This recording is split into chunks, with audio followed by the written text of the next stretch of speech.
Welcome back to AOL, the Anatomy of Life podcast, a podcast that has a unique perspective on health, resilience, and living with intention, and on a mission to whole person health. Now, unlike other health and wellness podcasts, this one brings a fresh approach that challenges mainstream ideas and dives into many dimensions of life.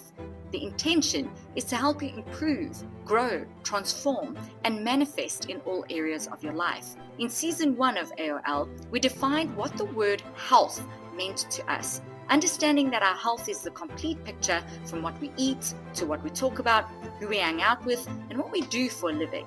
AOL's focus for season 2 is on relationships, both in the way that we as a society talk about relationships and then also beyond the traditional sense of the word. This is where we include interactions with healthcare, lifestyle, and self-care practices, not only our relationship to ourselves, our partners, work, colleagues, bosses, friends, but also our relationship with stress, music, education, creativity, finances, and our physical activity and food. This is part 2 of our relationship with physical activity and home cooking. In the first part, we discussed physical activity with Lina, Lotayef, and now we're going to delve into home cooking. At the end of part 1, I asked Lina if she thought if there was a perfect diet. Have a listen. Or just, do you think there's a perfect diet? No, there isn't. And it's different for every person. It's I different. agree. And it's not just about the food. It's about how you can prepare it and what's convenient for you and how, what you like, what your kids like, what your husband likes, what your parents like. And one thing about food is that it's about the individual, not the theory. You can open your app, any given app, and there's a theory about food. You got to eat twice a day, 100%. every 2 hours, or you got to do this, you got to fast. We know the theory, calories in, calories. I can spit out a million theories. And so can everybody. See, that's the thing. Everybody knows what's good for you, what's not good for you. But do we do it? To a general degree, of course. The specifics are different. But it's about doing it. It's about what you have to do to make that work. We know fruits are good. We know vegetables are good. We know sugar has its, Yeah, we live in a time where information is at our fingertips. Exactly. ChatGPT can tell you your IQ now. So, it's insane. But you're so right. It's more about the individual than the theory and what you like. What does home cooking mean to you? So, home cooking is something I grew up with. So I did always grow up with having home cooked meal after school, and it was something very traditional, very authentic, and healthy, protein, vegetables, some kind of starch, salad. And I remember my mom used to say, when we didn't like the food, be like, Mom, I really don't like it. I don't want to eat, I'm full. She's like, okay, leave your food and eat your salad. I'm like, but I just want to eat the potatoes. Can I leave the salad and eat the potatoes? No, if you're full, just, eat the salad. I grew up eating home-cooked meals, but I was not someone who enjoyed cooking. I didn't like the kitchen. Same. I am, until today, a little bit scared of the stove, a little bit scared of the oven. I have, the biggest oven mitts in the world. I don't like it. Yeah. But I love salads. I don't know if it's from my mom telling me to leave my food and eat a salad, but my love for homemade meals started with my love for salads and making them the way I want them. So sometimes we'd go to a family gathering and the salad, would be cold foods, right? And for me, I'm like, but where's the lettuce? Where is the cucumber? Is the salad supposed to have this? It doesn't mean it's a salad just because it's cold. So I want my salad, a real salad, please, But so home cooking to me, it's really loving what I eat. It's knowing what's in my food. It's making things that I love the way I love them, the way I want to eat them. It sounds like romantic and dreamy and whatever, but it is hard work. It's not something that's easy. And it takes a system of prepping if I want it to be consistent, Yeah. For me, the main thing about it is it's in knowing what I put in my food, what I put in my body, and being conscious about that and creating the flavor, the texture, the taste that I love. And having said that, it doesn't mean that it always has to be amazing and healthy. And it doesn't, Michelin star. We make cake with eggs and flour and sugar and, you know, like, that's home cooking. Yeah, 100%. I love that.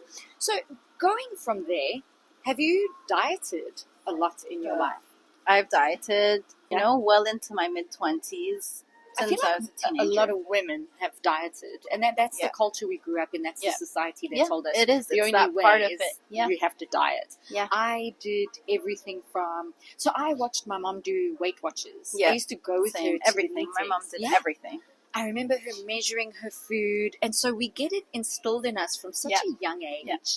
And you're like, oh, I have to do that. Mom does it, so I have to do that. Yeah. And it's funny how when I went on this journey of becoming a health coach, which was very personally driven, and now to help others, I didn't realize how much of my younger years impacted me so much. I had no memory, well, I obviously had memory, but I had no link between watching my mom do Weight Watchers versus my version of dieting. I didn't know there was a link. I was just like, she did that. No, but where did you learn it? Yes. Where did you see it for the first time? And that this is the solution to what I would watch them all line up and each woman get on the scale to measure themselves, and then they'd have this book and they'd write in their number, and then they'd be like, I remember popcorn having 0 points. You could eat as much popcorn as you like. I was like, Mom, you can live on popcorn. It's not a bad thing to live on, but that's that's not the way. So you've dieted. I have, and very similar to your mom's experience. So I would go to a dietitian, you know, and they'd let you into the office in batches, and so you'd be a batch of 6 or 7, and you'd get on the scale, and then you'd step off the scale and just take the paper for the next week. All of you, same paper, same scale. Copy, you know, paste. Here you go, do this next week, and come back next week and weigh yourself. If you lost weight, you get a paper. Strange. If you didn't lose weight, you get a different paper. If you you get a different paper. If you didn't lose weight, you get a different paper. You know, and that's it. And you go home and you do whatever is written on that paper, and then you go back next week and weigh yourself with no conversation. That's incredibly strange to me. It's so I lost a lot of weight. Yeah, my mom as well. She's I lost a lot of weight. But you know, there was no mental help how to keep the weight off, or are you happy in your life? 100%. Is there joy? Are you enjoying this? You know, my mom used to eat food that she didn't always enjoy, so I was like, oh no. You know, I always think about what food makes me feel safe. Yeah, I know which foods don't make me feel safe, and I dabble in them sometimes because, you know, human nature. Yeah. But I often look at dieting as the opposite of what we should be doing. I feel like dieting sets you up for failure, and I've really shifted my focus from a diet culture. I understand when people, and I'm not saying you shouldn't diet. Yeah. But I do think that dieting culture is on its way out. I do believe that too. I think there's many of us that are working hard to remove the stigma of, you have to be on a keto and you have to be on a this and a paleo and a Weight Watchers. Yeah. And I just feel like it's not about the theory anymore. It really is individual. It's not. And it's not about the restriction. Yeah. You know, it's about eating what makes you feel right. Yeah. And if that means that this kind of food doesn't make you feel right, you don't have it. Not because it's bad, but because it doesn't work for your body. Exactly. So how can someone develop a positive relationship with cooking if they feel intimidated or uninspired? Intimidated. Well, let me start with intimidated. You know, as someone who is planning home-cooked meals, who is scared of the stove and the oven. Scared of the stove. Intimidated was a good word, a good way of putting it. I think, like you said, start with something you know you like. Start with something that you feel somewhat comfortable with. Like I did with salads. I don't need to go near the oven. I don't need to go near the stove. You know, I started with salads, and I also started creating healthy non-bake desserts. I love healthy non-baked desserts. Yes. I had a very, very, very, I still do, you know, I love sweet things, you know, same. I really do. And both things I love, and both things have great room for creativity, and there's something I can't really go wrong with. you know, so I'm going to make a salad. I'm going to make different mixes. I'm going to make different dressings, you know, so I always have 3 or 4 dressings in the fridge, salad that's chopped up and ready.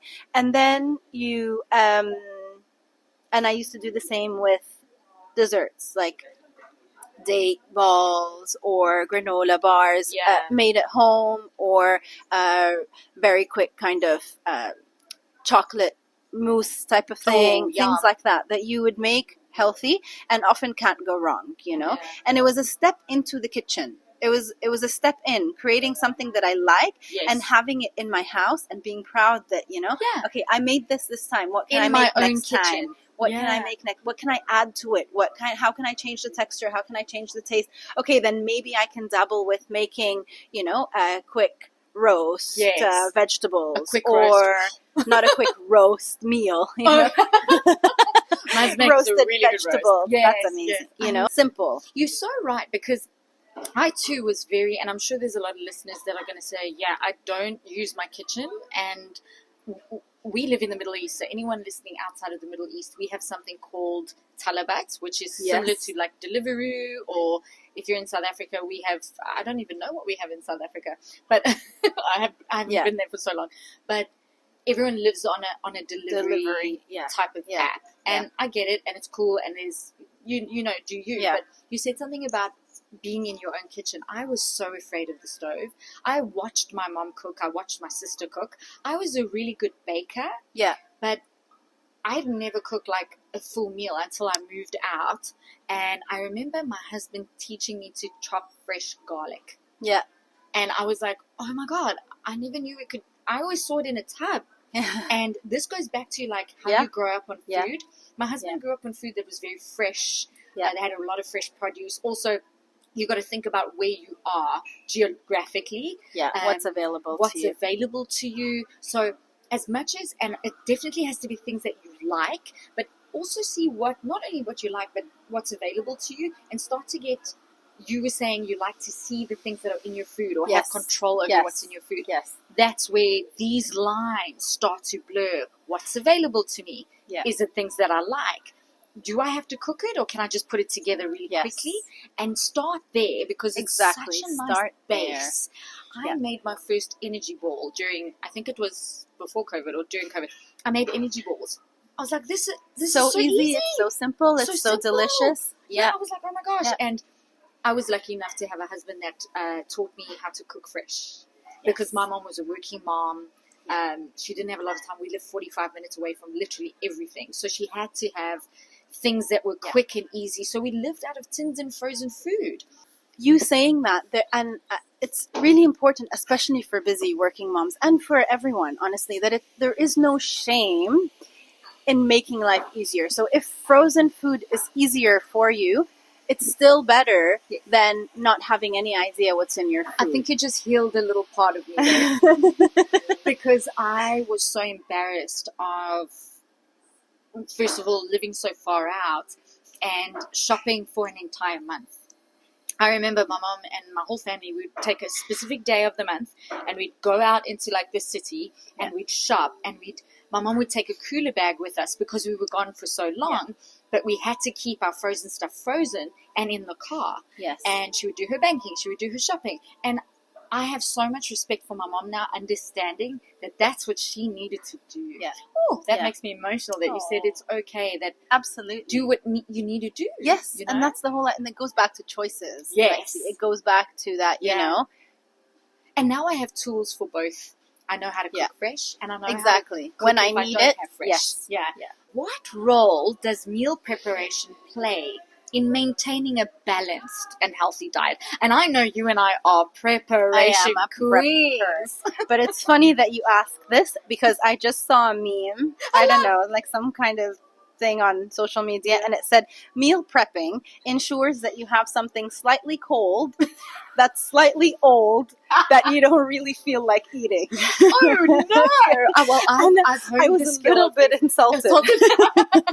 I'm a little insulted, but I do know that my prep is good. Like I like what I prep. Exactly. And so while that can be true, I believe if you're prepped well, you can have the base for ensuring that you make good choices, 100%. that you have the flexibility to eat actually what you do feel like eating, but just making it easier to make. Yes. You know, health and healthy food is about choices. Nothing is perfect. And when you have the essentials ready at your fingertips, it really helps you to make better food choices and stops you from reaching that level of hunger where you don't necessarily make the best choices. And then you reach for the you snacks. reach for, you know? So it really, preparing your meals has a huge role to play in ensuring that whatever meal I have has all nutrients I need. It gives me the amount of energy that I need. It stops me from crashing midday. It stops me from reaching out something else that I don't want for my body today. You know, and that in turn keeps you healthy. It's a powerful tool. Yeah, I think preparation is one of those tools in your toolbox that will never rust. It's the tool that it's and a you gift only that get keeps better on and better. You only and get better. better. So true that you get better and better because when I used to meal prep, it started off for saving time, and it used to be anything.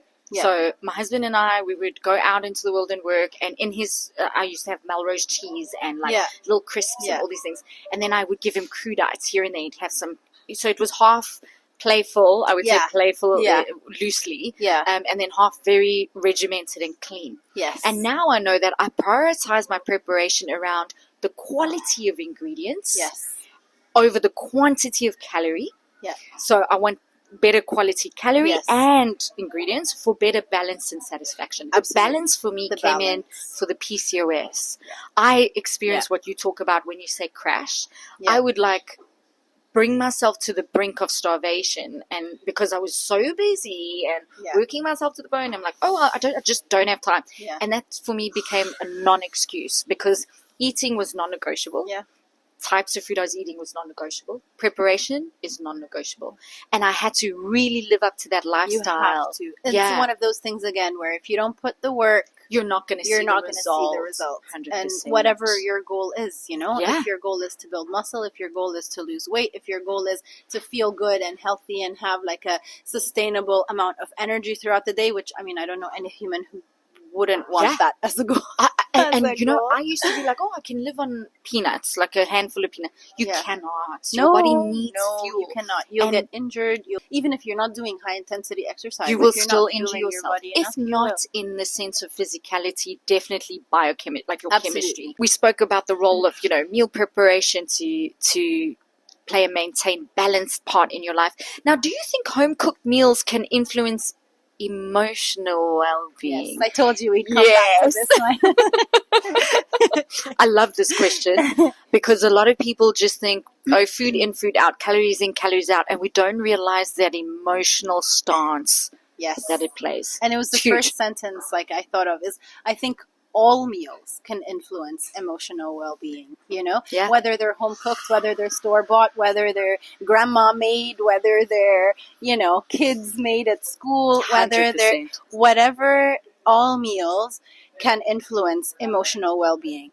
But when you know what's in your food, when you know that you're getting clean, plant-based or not, protein that works for you, cooked the way you want it, with the ingredients and the flavors and the textures that you want. You're getting amazing carbs that fuel you and give you the power to move and run and jump, and the right fats that are fueling your brain function and making them all in the way that tastes amazing for you, maybe a way that reminds you of childhood. That affects your emotional well-being. There's a serotonin release when there's a good, happy hormone correlation between, this tastes good, feels good, Absolutely. And when you get that balance, like you said, when your meal is balanced, your body is satisfied, your mind is satisfied, you're not hungry, you're not full, you're not tired, you're not crashing and really craving something. That will also affect your emotional well-being. The fact that you can perform better because you had that meal will affect your emotional well-being, whether it's performing in the office, whether it's performing in the gym, whether it's performing in a race, like the meal, everything we do will affect our emotional well-being, and everything that we eat will affect everything that we do. So true.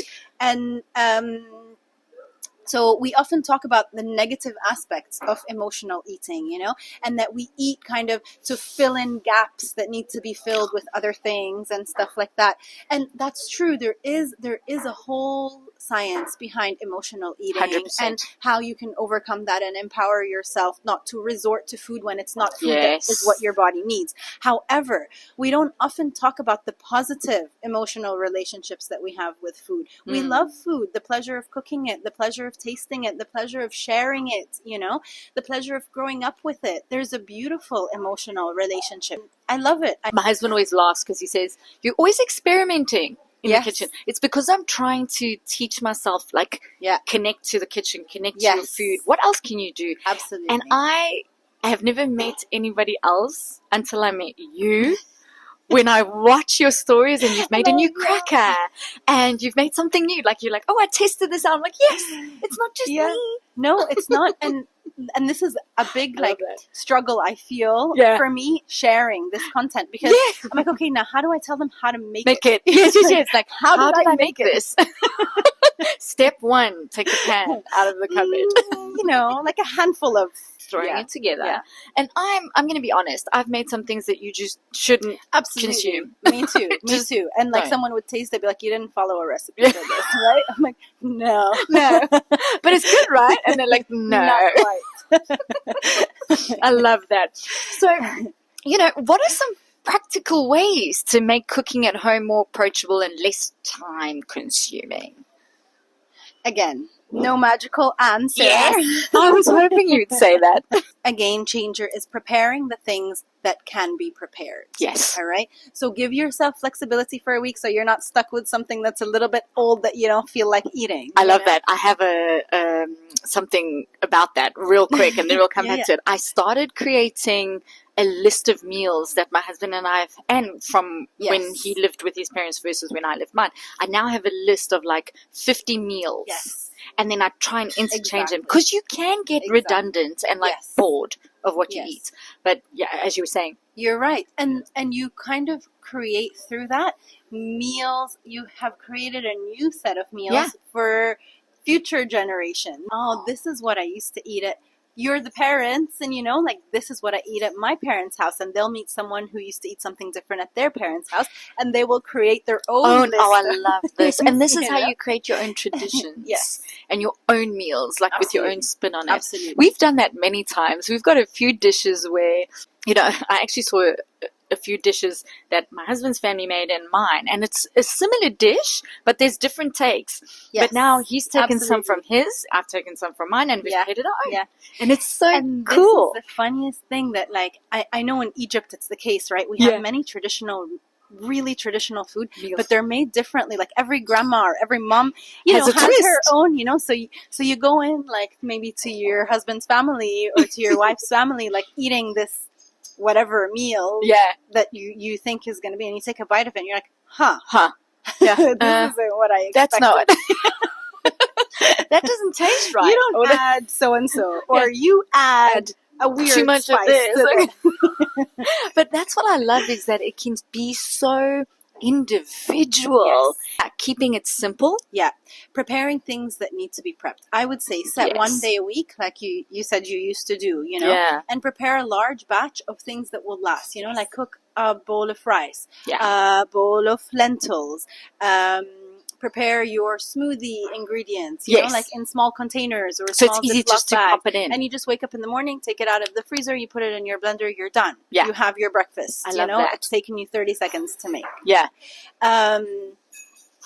And for me, a big one is wash greens, wash veggies, and store them in a way that makes them super accessible. Yes. Like, my mindset and what I tell my clients is you want to make these as easy as making a cheese sandwich. So you come home from school, instead of taking the toast and the cheese and like putting them on each other and taking a bite, you have that salad there. Prepped. You have it prepped. You have those carrot sticks, cucumber sticks, whatever it is that you like, you know.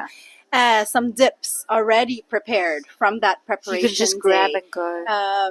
salad dressings. This is huge for me. This is one of my hacks that like you really have 2 or 3 dressings at home, 3 different ones so you don't get bored, and your salad is chopped. You have some seeds, you have some nuts. So the only thing really that's left to make the day of is perhaps your protein, which you could have already marinated and frozen. And then it becomes less overwhelming. I understand that meal prep day is something that can be overwhelming when you start with. But we will go back to the same idea of you have to put in the work. You have to. Yeah, absolutely. Build meals around but having foods that said work. that, there is no shame in using things that are made to help you.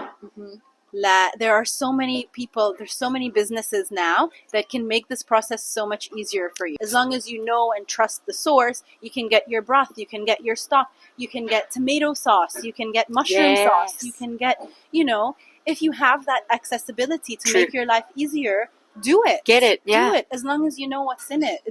You don't have to make every single element of everything that this you is cook. what people get wrong. It's like, oh my God, I can't make my tomato soup because I don't know how to make tomato. Or chicken stock. I have to go get a chicken and I have to clean the chicken and I have to grill the bones. It becomes a whole other story.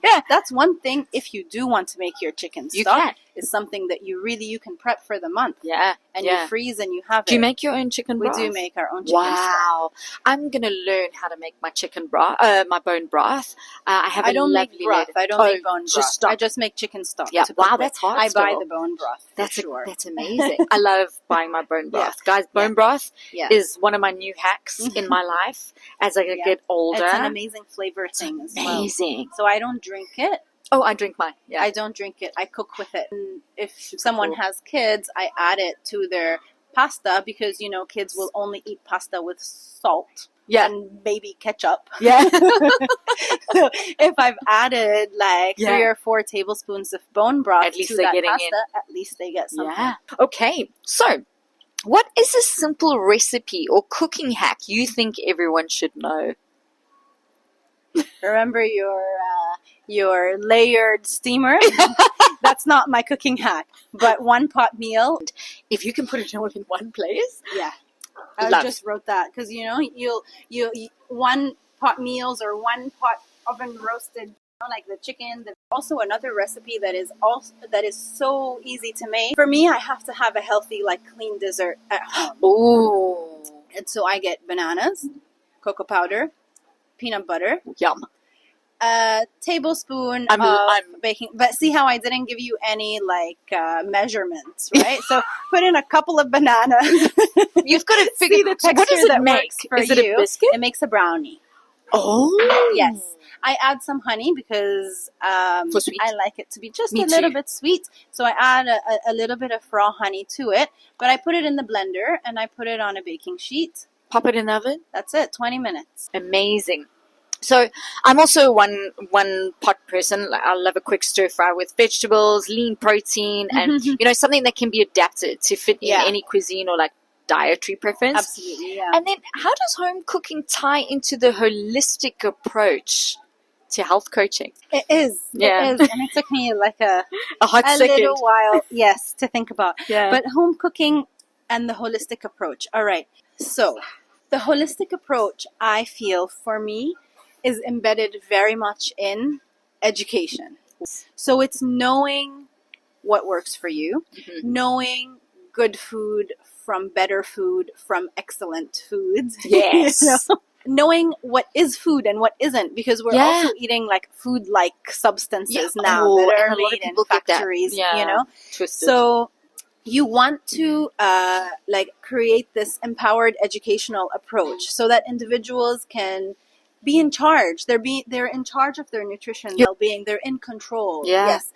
In a sustainable and consistent way so that it's not overwhelming. So the first thing that it does is it creates that nutritional awareness and your mindfulness about your food choices, what I'm going to add, what I'm not going to add. Yeah. I'm going to add a little bit of this. It's not great for my body, but I really love the way it tastes. You're conscious about it. You're mindful about it. And you're not depriving yourself of sensory pleasures either. Absolutely. Absolutely. Yeah. And that emotional aspect that we already talked about, you know, and the emotional aspect when it comes to food and smell. Like, how many times do you like walk into the kitchen and that smells so good, amazing, whether you're cooking it or whether you're not cooking it, or someone comes in and you're cooking, they're like, oh my god, what are you cooking? This smells amazing. How good do you feel? You know, like, do you see how that holistic element is there? There's emotion, there's memory, there's serotonin happening. Then it's all sensory and beyond sensory. It's very true. And home cooking is really what encourages personalization. It encourages tailoring the meals for yourself, for your health, for your goals, whether they are physical, whether they are for the family, whether somebody in the family needs specific dietary restrictions, whether, you know, you do it. And then the more you do it, the better you get at it. We bonded so many times over this. You know, it creates like relationships. It's so much more than, you know, Lexi, I feel like as humans, we really value rituals.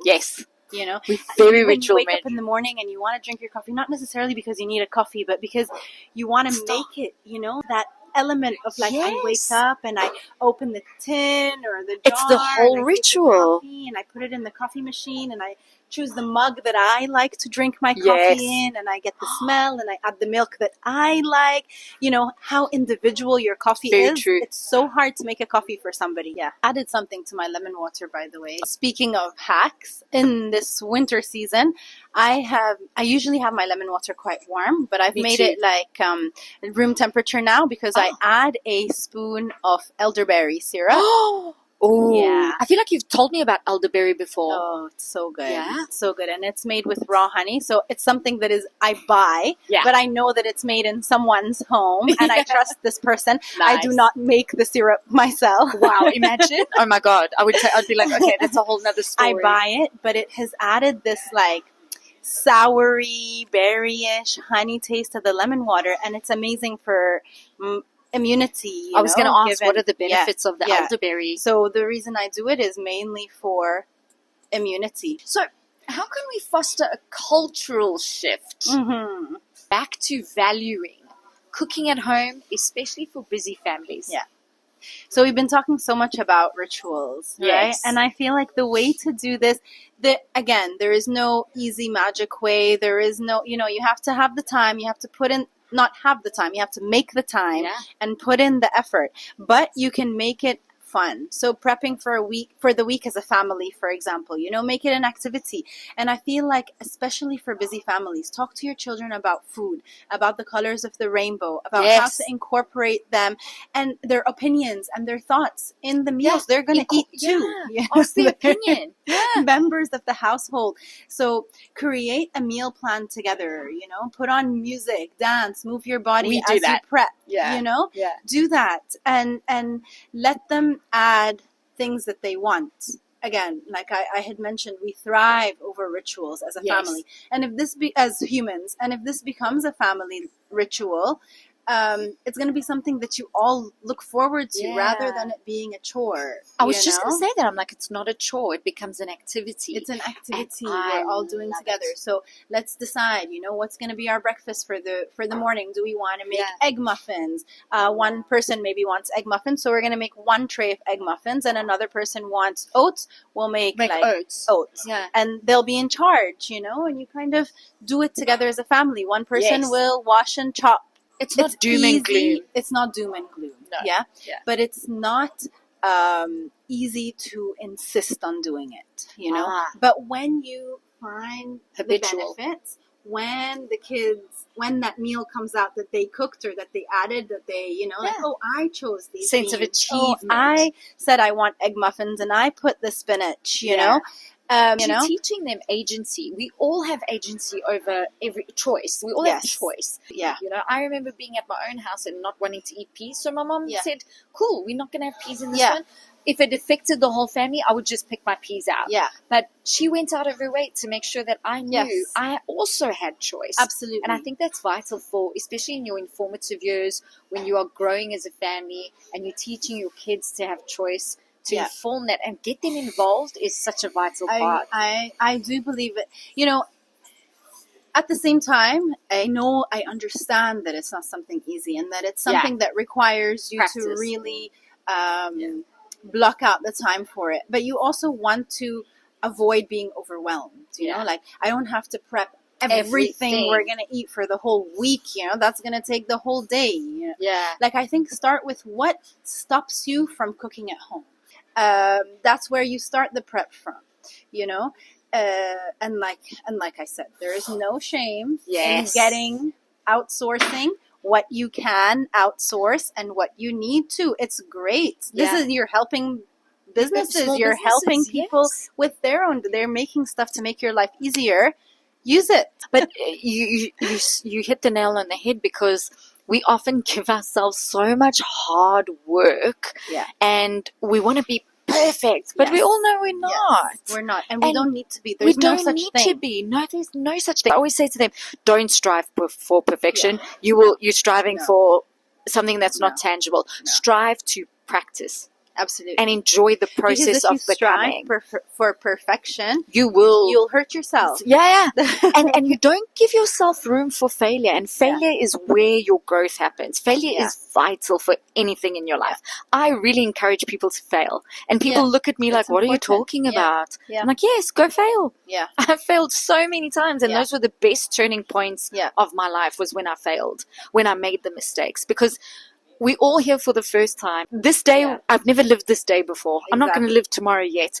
The very moment to moment, you've got to make sure you're just being as human as possible. And that goes into the way you cook, the way you move, the way you approach your life. Absolutely. What are the 3 simple steps listeners can take this week to improve their home cooking habits?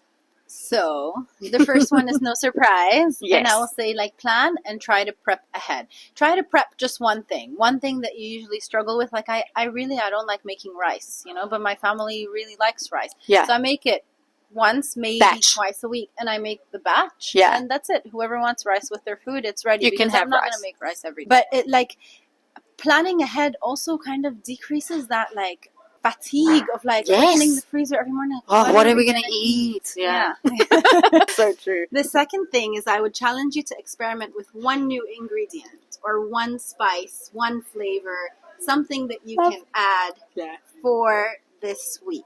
So I've been incorporating cayenne pepper a lot more for my digestion and blood flow. It's nice to kind of find that change. It's inspiring because once you pick an ingredient, you know, like maybe, for example, I don't really cook with eggplant very often, nothing with eggplant. And you look up recipes, you know, like, what am I going to cook this week with eggplant? There's like excitement. There's something new about it. That was me in cottage cheese the other week. Oh, I love cottage cheese.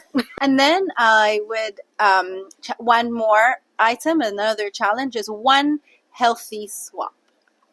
So something that you usually buy packaged, say a muffin or a brownie, try and make it fresh. Make it in a batch and find keep the it alternative. For the week. Oh, you're taking magnesium? Try Celtic salts. Switch it out for the more natural version. Exactly. But I never thought of it in a sweet way. Well, I haven't practiced it, rather. I'm going to try it. Or in any way, you know, like in any kind of processed, you know, switch it for something out. So, guys, we are moving into the final section where we're going to talk about connecting the two, physical activity and home cooking. And Lina, how do physical activity and home cooking complement each other in a holistic approach to health? Well, the thing is that physical activity in itself and committing to it is something very powerful. And home cooking in itself and committing to it is also very powerful. And putting the two together gives you this like complementary like pillar, like they're almost one thing when it comes to a holistic approach to health, because we talked about the holistic approach being your physical, your mental, your emotional, you know, and you want to foster that kind of sustainable lifestyle that caters to all of these things. So you want to move your body, you want to get stronger, you want to eat well, you want to eat clean, you want to get that nutrition, you know, you're empowered, you plan the movement of your body, you plan what you put in your body, you make what you put in your body, you make the time to move your body. They feed each other, you know, they motivate you also towards one another. So if you eat well, you'll want to move more, you'll have that energy. If you move and you feel good and you feel like there's that energy, thrill of like health, yes. you know, you want to eat well. 100%. And when it's prepared and it's healthy and it's homemade, you know that you're giving your body in alignment. what it needs. You know, you can plan the food in a way that it caters to your training goals. You create your own rituals when it comes to exercise. You create your own rituals when it comes to cooking your food, you know. Sometimes you can combine them together if you're doing squats while waiting for your stew to simmer. It's easy to do. Really, but it comes back to reaching those specific goals. But the goals that people really have in common are just to feel good and to be well and to move and to not feel trapped. Yes, so I love that. You know, I have I call it the triad when it comes to this specific topic, because both are integral parts of the triad, the activity and the nutrition. But to form the three, you know, forming, like you were saying, it's a pillar, it's a foundation. And if you are nutrient efficient, you will be movement efficient, and then you will be sleep efficient. So the three, for me, this is one of the most important parts of a person's life, is how you cook and eat, and how you fuel, how you move, and then how you sleep and how you recover. Those three things, when you get them aligned, the rest of your life almost seem to fall into place. Absolutely. And I feel like they are all mindful, conscious activities. They create an empowering outcome for you once you've kind of got them in sync, you know? I love that. And through discipline, and real intention, you would gain so much by incorporating that. Absolutely. So I'm going to go a little bit personal here, but what insights have you personally gained about your connection between fueling your body well and staying active? This is something that really I have experienced, because I've touched on it many times during our conversation now, and more so before, that I am an outcome of this starve yourself and work out like crazy kind of era. Right. And when I stopped doing that, and when I found the balance between fueling my body and moving my body with the right goals, with the right purpose, I had better performance. And I was much more consistent. It wasn't 3 months of going crazy and then 6 months of you were stable, not wanting to do anything, you know, because it was constant, you know. It's something I feel very strongly about, and it goes back to that, like I wrote the doomed age, you know. Like, but this is so true. You know, I feel like we are in a new era, and it's important to point out the era that was, to understand ourselves and be like, look, what the era we're coming from. We're in an age of AI at the moment, and a lot of people are afraid of it, and I think you should embrace it, because at the end of the day, AI wouldn't be possible without us. That era wouldn't be possible, the doom and gloom, without us. And that goes to show that we have the ability to transform. You know? You're right. So, in what ways can someone use cooking as a mindfulness or stress relief, and you've touched on this, stress relief activity similar to exercise? So, I feel like when you start cooking, you have this like very clear starting point, just like when you're about to start exercise. And that is the perfect moment to set this intention. I am going to make this meal that is going to fuel me in this way. I am going to work out for 45 minutes because I'm going to this class, or I'm going to do this run, or I'm training for this race, or I'm, you know, building my muscles. So you have that moment, that instant moment right before you start, where you can clearly set your intention. This is why I'm here, and this is what I'm going to do. And in both, you can encourage this, like, I'm in the moment, I'm present, I'm here, and I'm focused. You know, I'm smelling, I'm tasting, I'm adding, I'm chopping, or I'm jumping. Be fully present in that moment. But I just finished reading Power of Now. The book is dense. It's very intentional, the way that it's written, and you have to take breaks. But he says, wherever you are, be there fully. Be there now, in that moment. Alexi, there is something so strong in this, and something I feel very strongly about. It's because we are always on the hunt of our purpose. Yes. What's our purpose in life? What am I supposed to do in life? And I was listening to a podcast also about someone I love listening to. And he was saying, there's no such thing as your purpose in life. Your purpose is in your moment. My purpose right now is sitting here with this conversation. Yes. My purpose after we finish is going to pick up my children from school.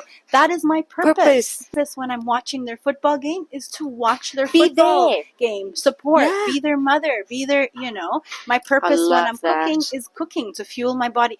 Our life is made up of purpose. Every moment is a purpose. It's a purpose. Yeah. We should stop chasing the purpose, live in the mood. Yes. Yeah. What tips would you share for listeners to balance time for cooking and exercise in their daily routines? Especially for busy people. So I'm going to really touch upon this for people who really, everybody is really busy. So it's But I would say schedule the time. Schedule them both as non-negotiables. I'm going to exercise. You choose how much time you have to spend on this. It can be twice a week. Yeah. That's fine, as long as it's twice a week, every week. Yes. Doesn't have to be. I'm going to meal prep once a week for half the week. And then I'm going to deal with the other half later. I'm going to order. We're going to do whatever. It doesn't matter. Yeah. But it's non-negotiable. Yeah. Once a week for the next 3 days, we're eating home-cooked meals that I have prepared. The rest of the week, we'll figure out. So start small. Simplify. Simple meals, things that you like, things that are easy to make, things that are put together, and when they're prepared, it's easier. You spend less time doing that. Yes. Same thing with your workouts. Simple, efficient, quick. You don't have to spend 90 minutes exercising. Spend a mindful 20 minutes, 30 minutes you're doing really what is needed for your body. You're not wasting time in the middle. And you touched on AI. I'm not touching on AI, but there's so much technology out there to help you. Same with exercise. So many apps, so many videos. There's so much out there to make life easier. The main takeaways is that the most important aspect of cooking and exercise is making them, or even physical activity. I don't even want to refer to it as exercise. Maybe that's one takeaway. Stop referring to it as exercise and referring to it as movement. Making them a consistent part of your routine. It's small daily actions, building lasting habits that enhance your health. The biggest thing, Lexi, is really, it's not about being perfect. It's about showing up for yourself regularly in ways that feel manageable and fulfilling. Perfect does not exist. Everything is individual. You're the only one that lives your life. You're the only one that knows what bothers you. You have to make your health fit in your lifestyle, in the way you live it. So as we wrap up, 2 questions left. One is deep, it's heavy, and at the end of each episode, I like to ask my guests something I call the invisible impact or legacy question. And I believe we each have an impact on the lives we touch, often in ways we can't see directly. So as we wrap up, I'd love to know, what's one unseen or invisible impact you hope to leave behind? Not just from this conversation today, but in your life's work. Oh my goodness. I think really what I would like people to remember, what I would like people to know is that there is such a fine line between discipline and commitment and consistency, and that they come together with self-love, with kindness, with grace. Your discipline, your consistency, it's something that is going to make you stronger. It's going to make you empowered. Do the work. Forcing yourself to do it is not the same thing as hurting yourself or not listening to your body or not, there's a difference between discipline and there's a difference between discomfort because you love your body, you love what it does for you, and you want that for the long run. By doing that, you give people permission to love themselves. Absolutely. If you show up and you do those things, you're giving your kids permission to live that way. Absolutely. You're giving your partner permission to live that way. Yes. And ultimately, the cornerstone of what we do is self-care. That's what it is. And I really believe in this concept of deep health. And I believe in that concept to my core. You can be doing everything right, but if it's overwhelming you and stressing you out and harming your mental health because you're worried about perfection or perfection, then you're not being healthy. Even if you're eating everything right, you're working, doing all right. Yeah. If it's at the expense of your peace of mind, your health, it's not healthy. Worth it. You have to find a balance. I'm all about the balance. So Lina, as we wrap up, where can people connect with you if they want to, if they want to enlist a coach and they want to speak to someone with your type of insights? Where can people find you? The easiest way to find me is on Instagram, at least for an initial. I'll tag your message until the website is up and running. What is your Instagram handle? It's the Wellness Space, TWS. By Lina. I want to thank you so much for your time. You are one of those humans that are just a dime a dozen, and I feel like we are changing. We talk about it a lot. It's the way we view the world, the things we want to do. We want to impact the world, and I think we are. Absolutely. And thank you so much for having me, Lexi. I feel very lucky to have crossed paths with you. And I am so lucky to have crossed paths with you. And thank you so much to all the listeners. And remember to subscribe to get all the alerts of our next episodes. Share it with those you know will need to hear it. And here is to your health.